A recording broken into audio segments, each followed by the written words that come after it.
Hello everybody and welcome to the Certain Magical Index Season 3, Episode 1.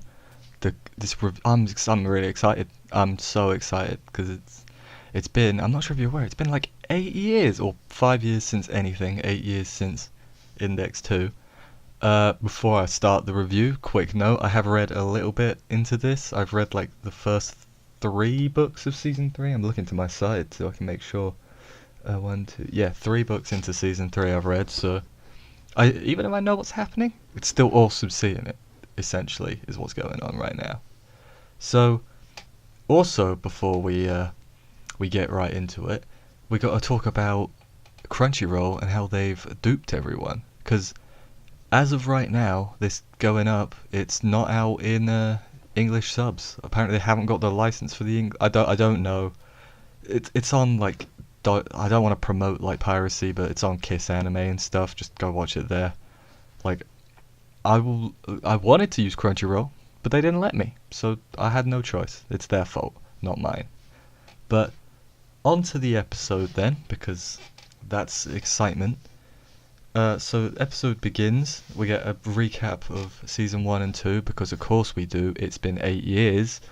And then we play the opening, which is awesome. I really like it. A lot of people said it's not as good as the other ones. It's a different singer, so I can understand, they're a little bit miffed, but it's unavoidable. That one retired. This one has done songs for Index, one of the ending songs, I think, or maybe 2 of the ending songs, I can't remember. But yeah, like the opening, love Best Girl at the end. It's Suwa getting some, good like booking. She's like the same like ranking as Misaka in Index in that little end scene. I'm like, yes, Itsuwa, you go, girl. You're my favourite. But the episode after the opening goes right into... It just made me laugh a little bit. Straight into an Index bath scene. I'm like, of course. I'm not surprised. Then Toma comes in after she's out of the bath, I should add. Not while she's still in there. And she's like, make me lunch. And he's like, well, I don't got no money, so no lunch. And then he gets bit because Fuko does. And that just made me smile. Again, like, 5 years since Railgun and the movie. Finally hearing the Fukodar again. Thumbs up. Awesome. But then we cut to at the school, and the 3 idiots, Toma, Tsuchimikado, and the other one, whose name I don't remember. And also Fukiyose are in trouble because they were having an argument about what colour Bunny Girl was the best.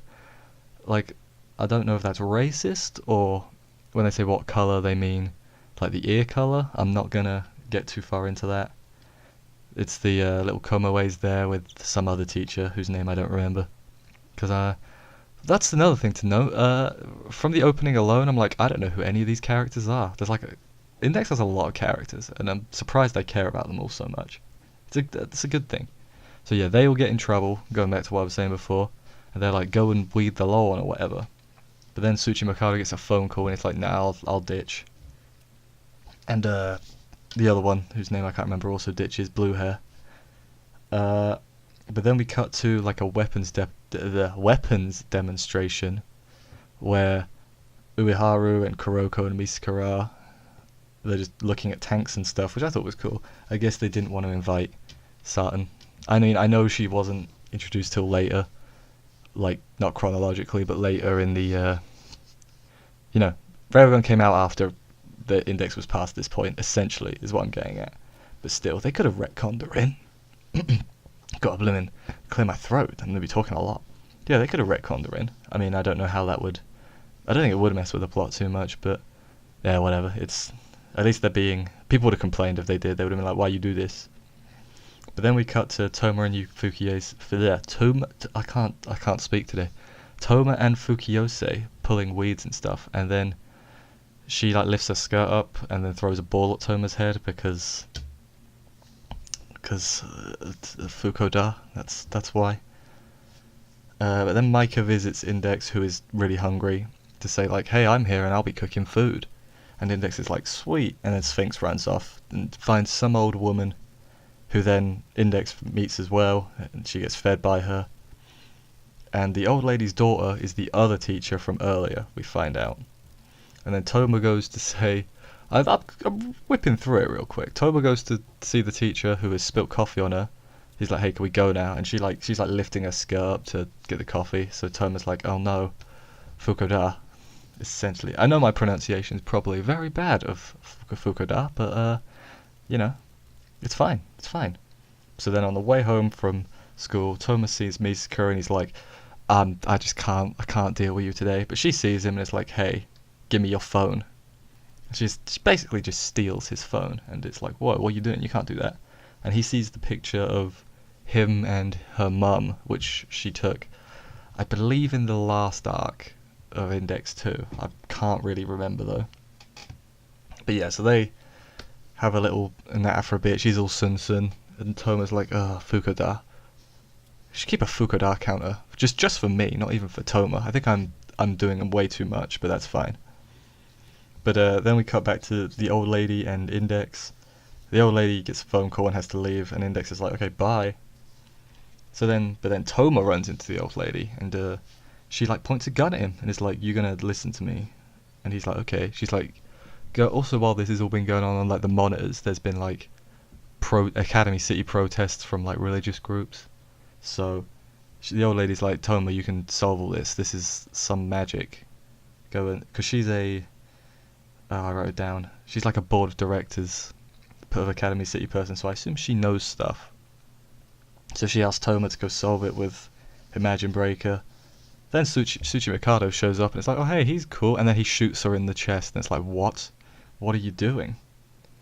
And it turns out she's going against what the board of directors want. They want the war to intensify and gets better. And Tsuchi Mikado shoots her because if he did that, then they wouldn't go after her daughter, I think was the thinking. But then Toma and Tsuchi Mikado after this go on a plane to France, like a high-speed jet to France, and it's just like, okay, cool. And then the credits are good as well, like the credits song. I think I like the opening more, but that's just anime in general for me, is I like the opening more than the credits. Credits still good though. Then after the credits, they like jump out of the plane without parachutes. They were definitely not wearing parachutes. And that's where we left off. So next episode, Best Girl's going to show up because she was in the preview. And tell me who your best girl is in the comments below. And it's Itsuwa. It just is. Although I guess a lot of people don't know what happens after season 2, so they don't really have a reason to like her. She's just the towel girl, which, yeah, okay, I can see why she wouldn't be your favourite, but having read a little bit ahead, she's like definitely my favourite. But yeah, I'm very happy Index Season 3 is a thing. Like, I'm glad it actually exists. Imagine if they never made it. Imagine if we were waiting longer than 8 years. 8 years is a long time, though. Like, oh my god, this was a very solid opening, despite the fact that there was, like, no actual fighting. I think Toma threw one punch. Granted, the punch did send Tsuchi Mikado absolutely flying, but yeah, it was did we see an Imagine Break? Yeah, we did. Misaka tried to electrocute him. I remember. No accelerator yet, but that's fine. He will have his time. So I don't know if I'm gonna like overtake where I am in the books, because I'm gonna keep buying them and reading them, you know, as they come out in English. Hopefully, I don't get too far ahead because you know, I wanna be surprised. I think I won't catch up by the end. So for the end, I'll definitely be in the dark, but it'll probably be around halfway is what I'm gonna say. So yeah, very excitement. Like this episode, it was a lot of setup. Although this little first arc of the it's gonna be good, and the second one and the third one, the whole thing's gonna be good. That's basically where I'm at. That's where I'm at. So I would love to watch it like officially, so or like legally. So Crunchyroll, get on that, or Funimation, or Amazon Prime. I don't care who it is. Not Netflix though, because they don't simulcast, because they got bigger things to worry about, like securing the rights for Titans or something. But anyway, I've been the Sandyman. Make sure I'll be here every week on either Friday or Saturday, depending on you know what's going on with Crunchyroll or whatever. So subscribe, and I'll be here, and you can watch me do some reviews. There's other stuff we're going to be reviewing as well, so check that out when it comes out. And I'll see you next time. Bye bye.